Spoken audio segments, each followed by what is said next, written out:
मेरा नाम ओपी तिवारी है। मैं यूआरडी एकेडमी बांदा से बात कर रहा हूँ। आज हम महात्मा गांधी जो सीरीज चला रहे हैं उसके पार्ट 3 पर हम आ गए हैं जाकर के।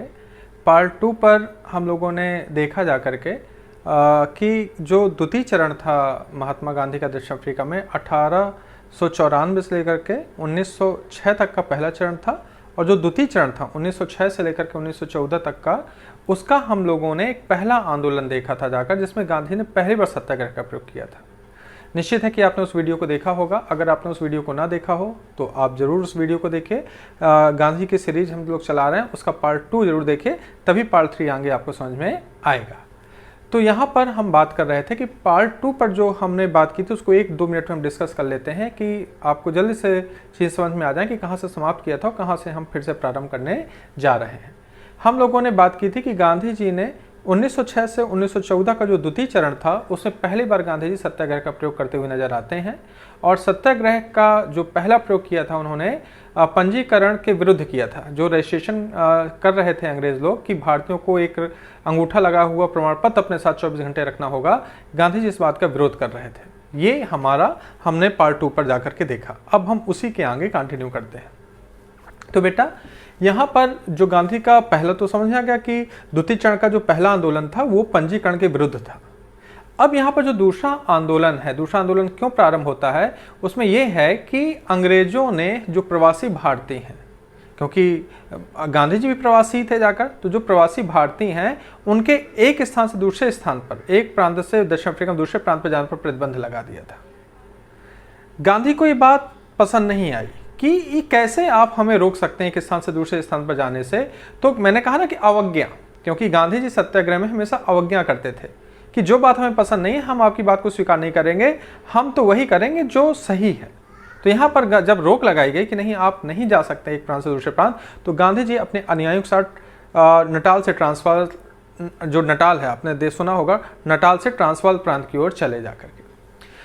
यहाँ से जब गांधी जी जब चल रहे थे तो निश्चित है कि उनके अनुयायी भी जाने लगे एक प्रांत से दूसरे प्रांत। तो यहाँ पर अंग्रेजों ने गांधी को गिरफ्तार कर लिया। कई सारे यातनाएं दी गई गांधी जी को।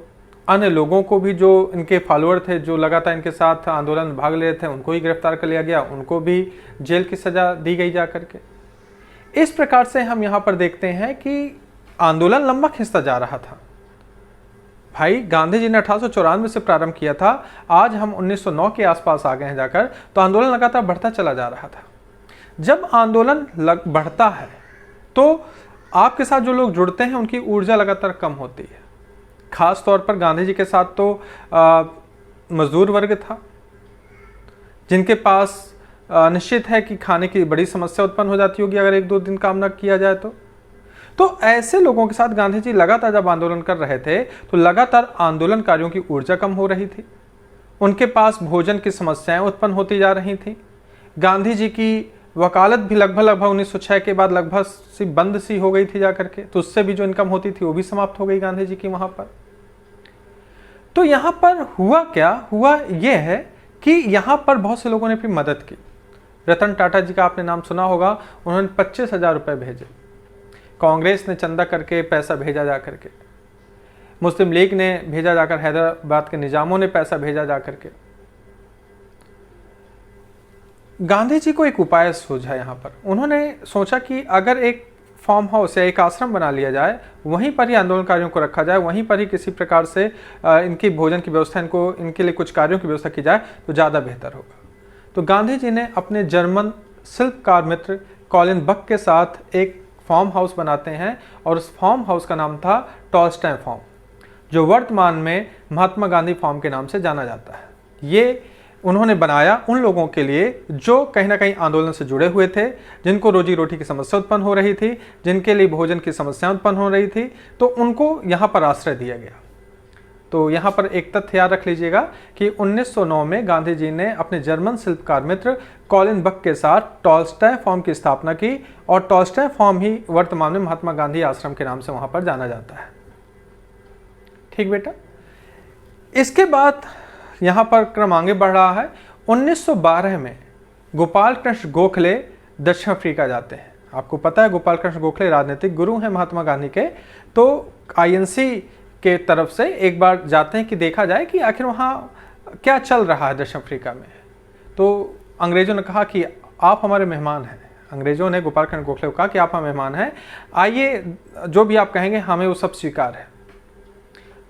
गोपाल कृष्ण गोखले जाते हैं, सब चीज़ों को वहाँ पर देखते हैं, कुछ चीज़ें समझ में आती हैं, कुछ चीज़ें समझ में नहीं आती हैं, और शायद वहाँ अंग्रेज आश्वासन पे आश्वासन लगातार दे रहे थे कि नहीं, जहाँ तक हो सकता है हम कहीं ना कहीं जो मांगे हैं भारतीयों की यहाँ पर, हम उनको कहीं ना कहीं मानने को तैयार हैं, कहीं ना कहीं हम उसको सुधार करने के लिए तैयार हैं। बेटा यहाँ पर अगली घटना ये होती है, मैंने आपको बताया था पीछे के लेक्चर में कि जो दक्षिण अफ्रीका में 3 प्रकार के जो लोग गए थे, पहले लोग तो कॉन्ट्रैक्ट बेस पर गए थे और उसमें से बहुत सारे लोग ऐसे थे जिनका कॉन्ट्रैक्ट खत्म हो गया था और वो दक्षिण अफ्रीका में ही रह रहे थे।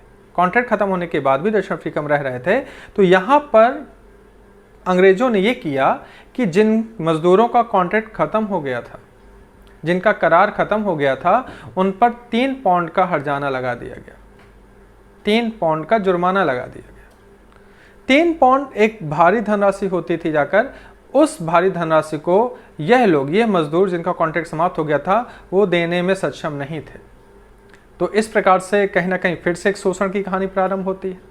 गांधी जी फिर से आंदोलन प्रारंभ करते हैं, वही सत्याग्रह का रास्ता अपनाते हुए जाकर के, इसको हम पोल टैक्स भी कहते हैं, याद रखिएगा, ये पोल टैक्स के नाम से भी जाना जाता है।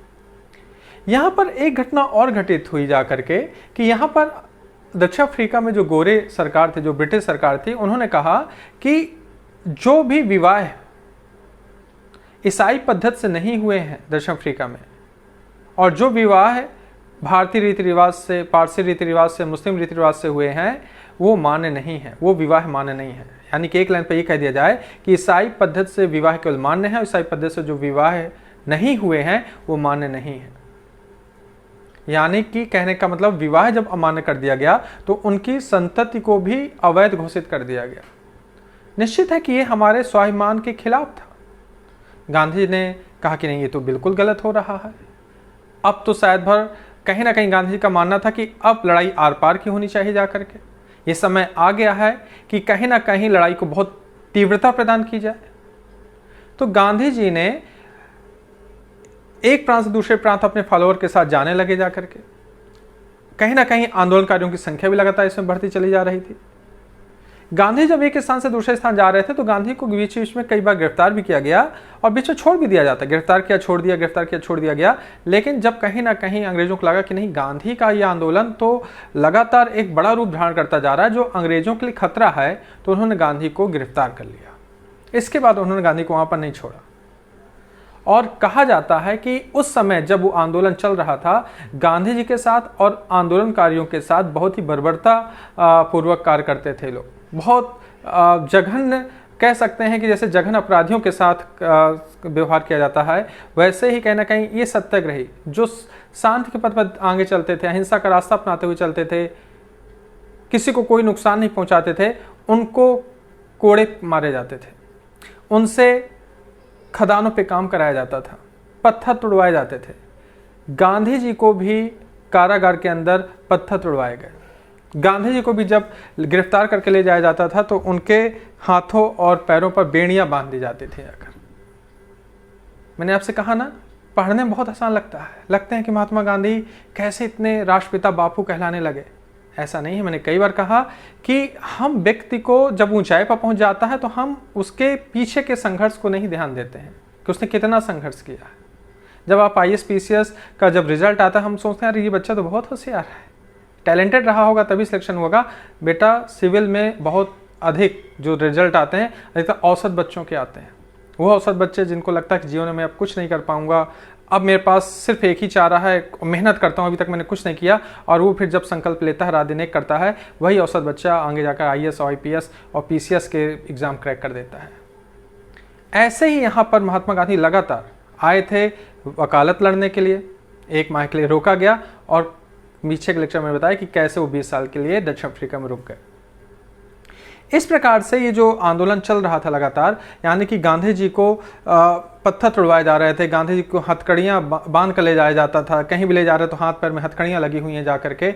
गांधी को बंद कमरे में रख दिया जाता था, छोटे से बंद कमरे में गांधी जी सजा भुगत रहे थे जा करके।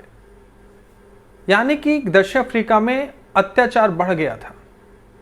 जो भारतीय लोग आंदोलन कर रहे थे, जो सत्याग्रह के रास्ते पर चलते हुए आंदोलन कर रहे थे, लगातार उनको परेशान किया जा रहा था, उनके साथ हिंसा की जा रही थी।